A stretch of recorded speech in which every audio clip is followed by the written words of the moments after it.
Let's welcome in the Hall of Famer Chipper Jones, who's kind enough to join us on the Hobson and Hobson Newsmaker line. It's been a pretty emotional week for Braves fans and Braves country as well, with Freddie Freeman exiting to the Dodgers. Chip, how are you doing? I'm doing well. I'm as emotional as everybody else, yeah. So let's start with that right there. I mean, you went through this process, never getting to free agency, though, working out a deal. Give me your thoughts just from 10,000 feet on how it all played out with Freddie eventually leaving. Well, I don't know the inner workings of what's gone on, behind the scenes and what was talked about with Alex and Freddie's representative on that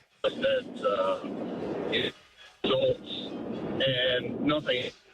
And I think Atlanta Braves fans should be ecstatic that Alex Anthopoulos is their general manager to be able to immediately replace one of the best first basemen in the game with one of the best first basemen in the game. So very proactive. The second that he didn't feel that Freddie Freeman was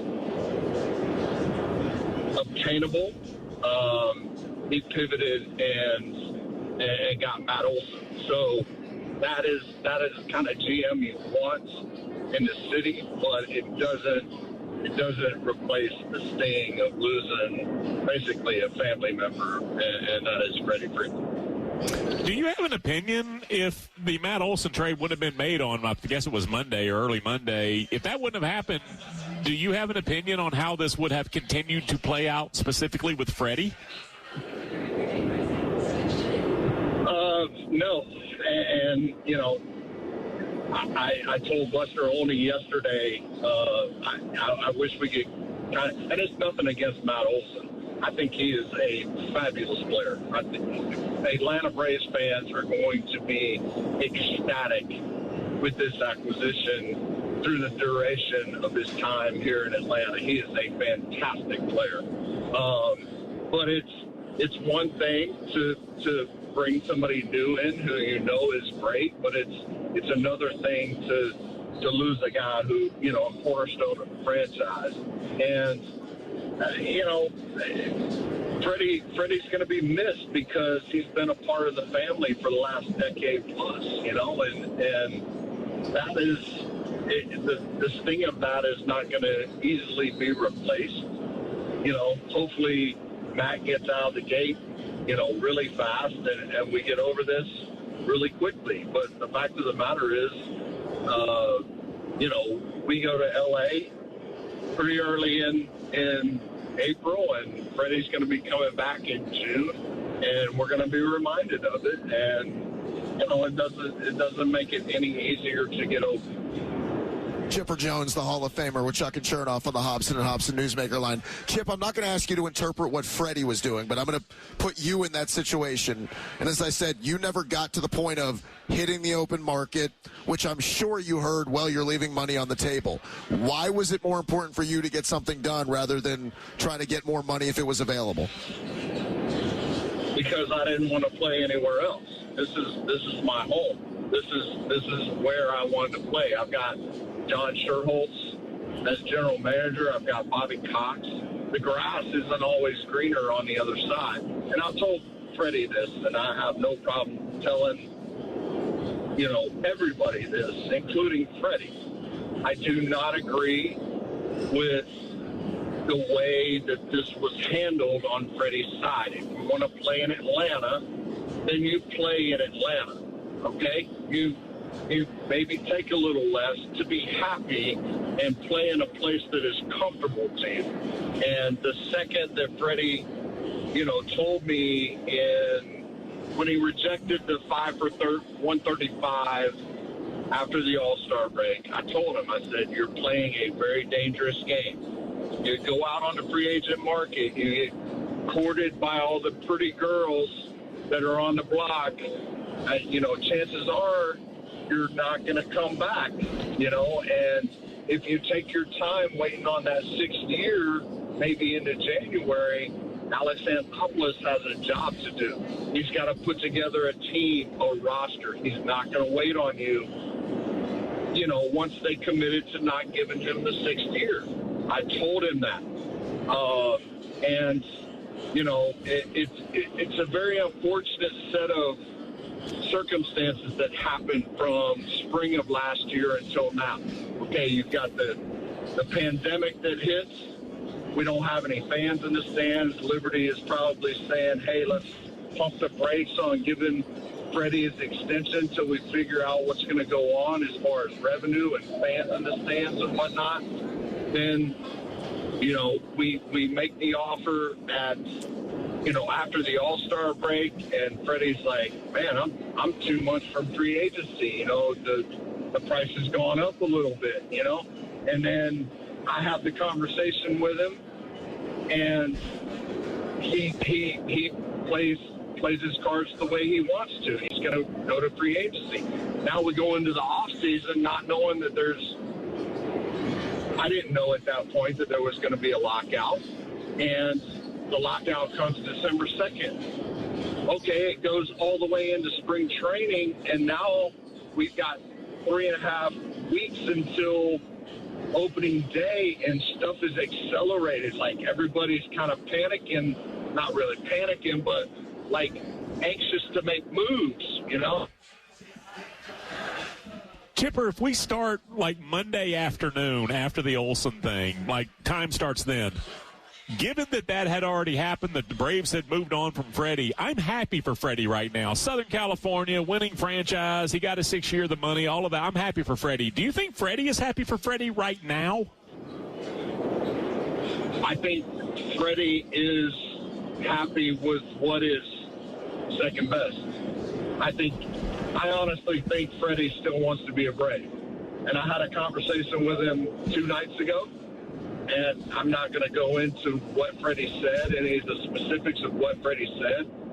I just know that he was shocked that the Matt Olson trade went through. And, that's where he was at, So if that doesn't tell you that he was thinking that he was going to come back, then you're not listening.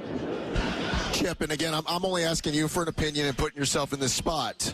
It's not my money, so I can't relate to it exactly what it is. But I said to Chuck earlier in the week, it became clear that Alex was not going to go to a 6th year, so Freddie could have the 6th year somewhere else or the 5 and the 140 in Atlanta.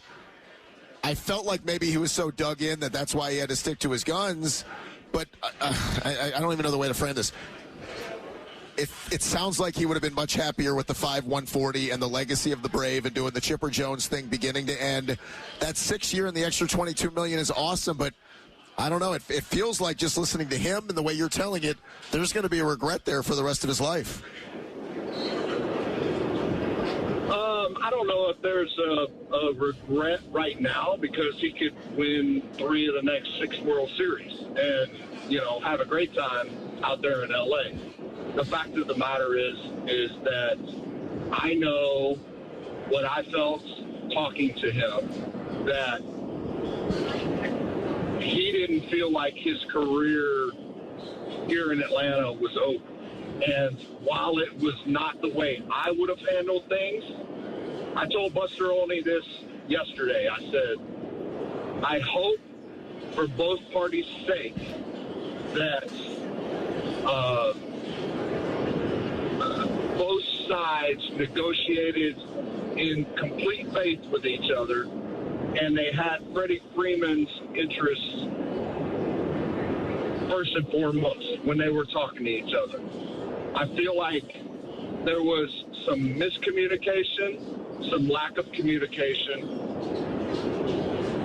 and I'm pretty sure, having worked with Alex from, for the last 4 or 5 years, ever since he's been here and being a part of the front office, Alex was not the problem. That's what I'll say, and I'll leave it at that. So I don't know what happened, but Freddie Freeman is no longer here, and that is a shame, because this guy wanted to be here, and he wanted to play here, and he's not playing here anymore. And unfortunately, I feel like there's something behind the scenes that we're not getting the full story about. I know legacies and stuff get thrown around a lot, but as you said, you wanted to be here. That was important to you. And for Freddie, he said all that stuff too. He said it for a long time. He said it after the World Series was over. He could go to L.A. and as you said, win 3 titles, and that would matter, but it's different, right? I mean, the way you're received by this city, you might as well have been born here, and you might as well live your whole life here. I'm not saying Freddie won't be, but it will be different whenever his career is done than when he does return. Is that fair? Well, I think it's fair. He's always going to be revered here in Atlanta, regardless of, whether he never plays here again or he comes back for a cup of coffee at the end of his career. I don't know how anything's going to unfold. But let me remind some young baseball players of something, and it's a rule that I have lived by since very early on in my career. When you hire representation, remember one thing: they work for you. It's not the other way around. Okay? And I feel like that is very pertinent in this situation. There's the Boruses of the world. They're going to go and brainwash their clients into certain things, and I have no problem telling that to Scott Boris's face. I had no problem telling him that when I was 18 years old when I met him. Some guys are just real arrogant and pompous, and they're going to try and make as much money as they can for themselves. And it is up to you as the player to put your foot down and make sure. Free agency is not always about money. It is about playing where you want to play. And, I think that might have gotten lost in this situation. I would be remiss. You talked about Olson, so let's finish up with him. And I know you know his agent fairly well, a certain BB Abbott, so he was highly involved, certainly, in getting that 8-year deal done.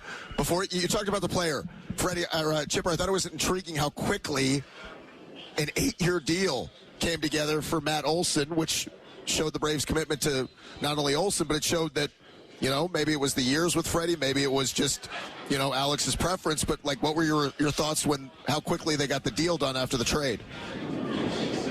Oh, I was on the ends with everything that was going on with the trade, the extension. I mean, having BB as my best friend and my agent, BB and I maybe talk once every 10 days, 2 weeks. We've talked 50 times this week, so just wanted to be kept in the loop. I knew that something like this was going to come to fruition. Matt Olson is a guy from Atlanta. He's a guy who would love nothing more than to play in Atlanta, be, a part of this organization and be a part of the good thing that we have going now, here with the Braves organization. And, Freddie even conceded the other day when I talked to him. He was like, Matt Olson is a fabulous player. Atlanta is going to be good for a long time. Alex has done a great job of, if I'm not there, this is the guy to replace me. And he's done it on the cheap. I heard a number where Acuna, Albies, and Olson are top 5 at their position in all of baseball, and they're making less than $40 million this next year. That's amazing, So the amount of flexibility that we've gotten from signing Olson early is a tremendous testament to not only, Alex, but my man BB Abbott down there at Jet Sports Management is working with him to try and get his boys, some fair deals and put them in a place where they're comfortable. Olson's answered the right way when asked the question, so I'll ask you, since you've been around, are you worried at all about Matt both coming home and also, it's going to be asked of him repeatedly, filling Freddie's shoes, trying to replace him, however you want to work it? Are you concerned about any of that? He's a guy that I'm sure will appease the media with whatever questions they have. That's part of the game. Once you step in between the lines, it's all about playing baseball. And I heard you make fun of him for using his name in the third person the other day. That was kind of funny. But the fact of the matter is I kind of dig the fact that he had, the brass to be able to say, look, I am who I am, and I'm going to do what I do, no matter what city I'm in, who I'm replacing, whatever. I get how you were kind of poking fun a little bit, and that it made it all funny.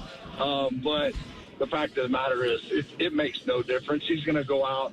He's going to have monster years for the Braves, and we're getting him at the good time right when he's coming into his prime. Yeah, Chuck loved that too. Hey, Chip, it's always a pleasure. Thanks for making time for us. I know Braves fans have had an emotional week, and we love to hear the insight that you can always bring to the show, so thank you. Yeah, my pleasure, guys. Y'all have a good one. We'll talk to you soon. There's the Hall of Famer, Chipper Jones, joining us on the Hobson and Hobson Newsmaker line. It's nice to have an outlet where we can get a Hall of Famer's opinion with some insight.